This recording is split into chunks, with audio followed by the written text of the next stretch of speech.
What's up, guys? Jason Stewart here, CEO and founder of Epic Fighting, here with Hannah, and we are going to talk about her past, what got her into fighting, and why it is a very strange activity for you to be taking place in based on how you were raised in your family. So tell us first, where are you from? I was born in Kansas, so that's my background on there. And you graduated from? University of Oregon. Go Ducks! Psychology? Woo! Yes. Okay, let's go.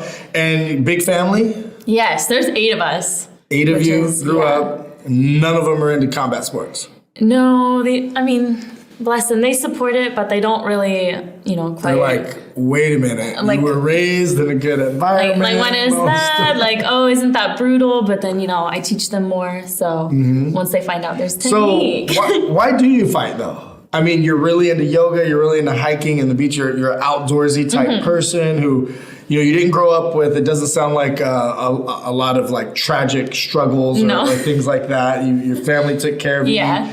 You had all the emotional support you needed. Why would a girl like you get into fighting?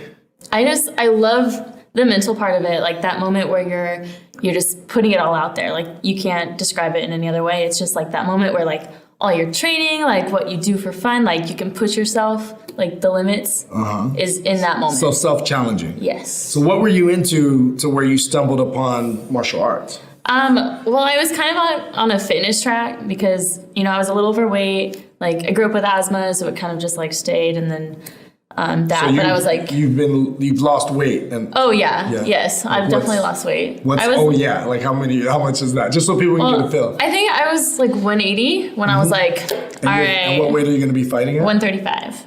So from 180 to 135, and you're not like 6 feet tall, so that's some significant. Definitely 5'4". So that's significant weight for sure.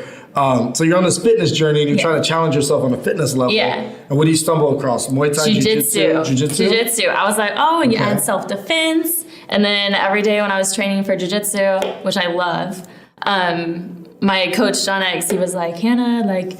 The team down here, like, just try it, just step in the cage. And then I eventually did, and they got me. So that's interesting because there's a lot of people that will fall in love with jiu-jitsu, but as soon as they get a glove to the face or a kick to the leg, they're done. And even if you go so far as like, I like jiu-jitsu and I like boxing, that kick to the leg, it cuts a lot of people out. Like, this isn't for me. Like, people aren't used to that type of pain or the eye-watering pain or the uncomfortability of getting choked. So you experienced all of them and loved all of them. Yes, honestly. Okay. I think I like jiu-jitsu more. Sorry, guys, but jiu-jitsu can be addictive. Yes. It's fun to learn, like, in details. I like that. Yes. But I love how it all comes together. All comes together. Like, there's a moment where, like, when you're striking or doing MMA and you're, like, going, and then you're like, oh, arm bar.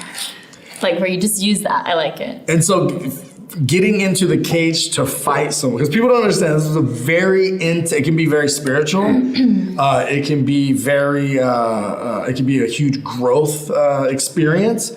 But it is intense. So, like, what made you decide you want to get in there and get into the cage with another woman and you guys are essentially going to try to destroy each other? Was this John X pushing you, telling you had the talent, your coach? Is this you saying, I really want to challenge myself? Like, how did you get here? It's definitely my team believing in me and my coach. But also at the same time, like, you shouldn't do anything if you don't want to. Because at the end of the day, you're the one in that cage. You're the one in the cage. So, honestly... The coach can see all the potential they want. But if you don't believe it, then... But if you're not ready, do not go in there, No, I'm definitely nervous, like, that's for sure. But I want to push myself. I want to see how it turns out. I want to see if I love it, if I'm like, never again, Yeah. But and a lot of people want that. There's a lot of, like, bucket list fighters that want to say they do. And...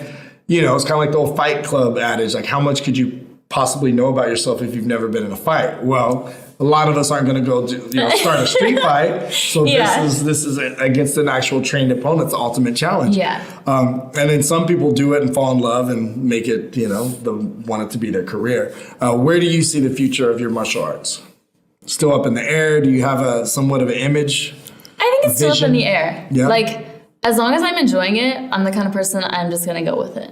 Like, until there's something that's like, oh, you should stop now. Like, I just want to ride it up. I just want to get her done. I love that. Anything you want to say to the people? I'm just excited, you guys. It's gonna be great. That's about it, though. Where can they follow you? You can follow me on Instagram, Hannah_Thornton. Super original. How do you spell Hannah? Just It's HANNAH. Gotcha. Yeah. All right, you guys check her out. Hannah, Epic Fighting, and she's on a great team, and I can't wait to see Harusa, John X. and I can't wait to see her in the cage. Thank you for coming down. Appreciate you.